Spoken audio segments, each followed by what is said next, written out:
disciplined and say, you know what, I missed out on the whole year, and I know I probably want to get me a couch, but let me put this money aside for you because if something happens to me, I need to at least leave you something. Mhm. And if you look at your children's life, if you made it, here's the thing, and it's so disturbing. If you go 18 entire years, 18 entire years without putting at least $100 away a year as a parent Mhm. financially, you disappointed them. You failed them in that sense. Yes, you're a great parent, but you failed them financially because you made so much money off the child tax credit that you didn't even put away $100. So when you And a don't lot put of money that, away, Darshan, too, comes from your parent not having financial literacy. right, That wasn't taught to them, and so on and so on, and then right, they don't do it to you. And that's so important now that you're saying that we need to. It has to start at home because we know they're not teaching it in school for the most oh part. They yeah, they'll teaching you never. how to add, subtract, multiply, divide, and all that, but they're not teaching you financial literacy to sustain or gain wealth or have generational wealth moving Right. forward. When we know that when the white baby is born, they born with it already. Mm-hmm. The family Mm-hmm. got the trust fund set up, the college fund set up, the this set up, the that set up. So in the ways like you're saying, we can do the through the child tax credit. We can also do it through life insurance. It's Mm-hmm. different, means of ways that we, can do it, and even Yeah. trust funds, the savings funds. Oh yeah. Yeah, I always focus on the foundation of the child tax credit because I know that's something that's pretty much guaranteed if you're going to file your taxes that that's money that's going to come back to you. Mm-hmm. You know, Absolutely. that's the benefit of filing with the government when you have children is up to a certain amount of kids they give you money back. Because But you're getting it because of the children, but then you don't right. use it on the children. Yeah, and you know what? They know that across the globe with everybody. And with me, I told more my wife and I actually before we even got married, we had talked about this because I had told her, I say, listen, I want to have kids one day, but if we don't put money aside, I'm gonna tell you right now, our kid ain't gonna make it. She's like, what you Mm-hmm. mean? I say people need a financial head start.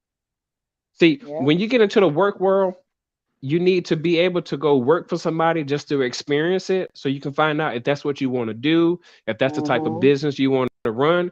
But you need to also have the confidence of saying, I will quit this job and walk Yep. away or even accept to get fired because I have money set aside. Yep. And we Yeah. fall into that scarcity of, oh man, if I lose my job, I'm not going to pay my rent. Mm-hmm. If you ever listen to some of these financial people, they say, have 6 months of emergency money. Yes. Wh- Yeah. why is that? Why have 6 months? Because within 6 months, you should be able to bounce back on your feet within 30 days. Some should happen. Some should be Yeah. happening in six. Yeah. But I agree. in 6 months they give that lack of, well, okay, you can still float your bills, but you need to be on top of what you need to do because the way of the world is making money and paying your bills. Yeah. Yep.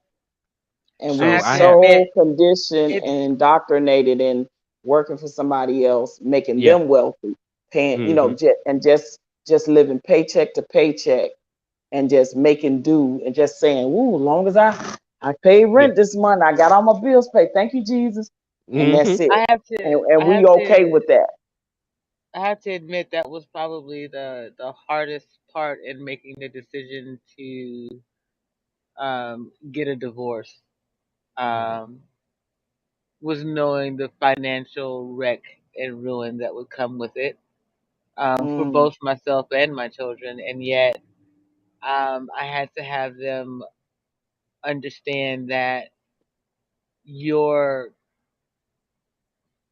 spiritual well-being, so to speak, is most important. You can't have the drive or ambition that Darshan has, or the others that we see in the space similar to him, without knowing who you are full well as a person.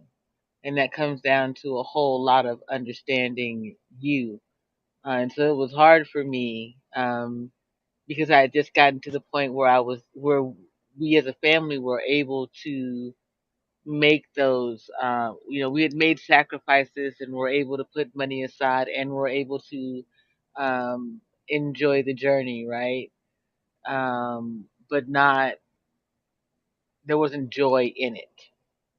Mm-hmm. Um, and they needed to see that, because to be able to provide for someone in the way that you do, or for people in the way that you do, Darshan, um, that takes a lot more than just currency in the form of dollars and cents. Right. Yeah. So Yeah, and I, even I to the appreciate point, you for that. Oh, yeah, thank you and so much, even to the JP. point where he talked about, having something for your kids for later on instead of putting them out the house and saying, okay, you got to get a job, you got to go to school, you got to do something, but you got to get out of here, right? And that's predominantly what we did to our black children, unfortunately, without having any leverage. Even if they went away to school, when they come back, they in debt like crazy with student loans and debt, right? And and Hmm. and they're and they're coming out owing more than what they're going to make their first job. So if they could owe hundreds of thousands, depending on whatever they went to school for in school debt, right? 70 to hundreds of thousands. Doggone well, first fresh coming out of college, more likely you're not going to be making that. So you're Hmm. already in debt. You're behind the eight ball. You're in the red, right? And then you have no financial nothing to help you stay afloat while you get out of debt. So I agree with Hmm. you 100% on that perspective that is a huge conversation that I think we need to have in the black community.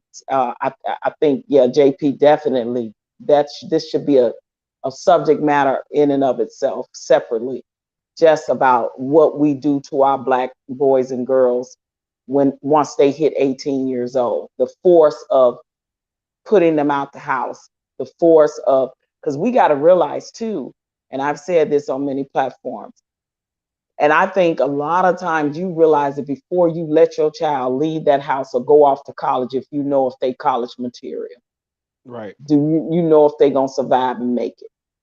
So how's that gonna look? How you gonna set them up to to be financially sufficient and say, Hmm. look, okay, you struggled through high school, but you made it.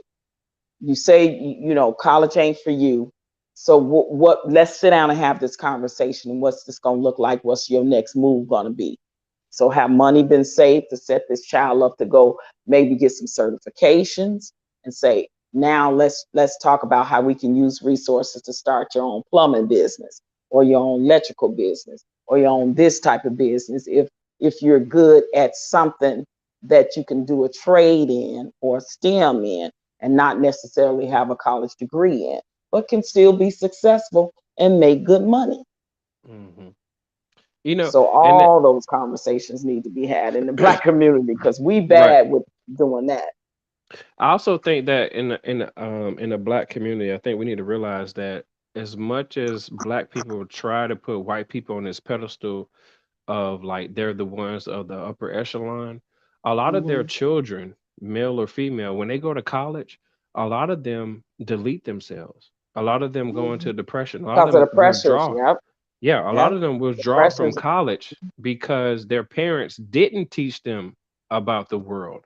They were so privileged to where they feel so entitled that when other kids kind of like bully them or don't really accept them, those kids hurt themselves. I'm up Mm-hmm. here in Arkansas, and at the University of Arkansas, those kids, the girls that join Mm-hmm. those Greek fraternity sororities, Sororities. Mm-hmm. oh, listen, they go through the most. Yeah, we were talking about that